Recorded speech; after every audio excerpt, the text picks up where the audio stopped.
अस्सलाम वालेकुम जी। ये प्यारे भाई देखें, ये तमाम ब्रीड्स जो मलक रैबिट फार्म पे अवेलेबल हैं, मुख्तलिफ ये मीट की ब्रीड्स हैं। ये देखें, ये कैलिफोर्निया है, ये न्यूजीलैंड वाइट है, ये जो काले कान वाला है ये कैलिफोर्निया हमने रखा है, मेल और फीमेल।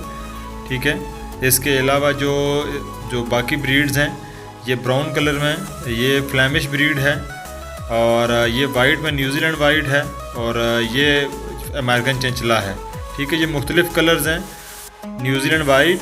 ठीक है, ये कैली साथ में दोनों देखें, ये कितनी ज़बरदस्त क्वालिटी का न्यूजीलैंड वाइट है। ठीक है, टॉप क्वालिटी का ये न्यूजीलैंड वाइट भी जो आया जाता है।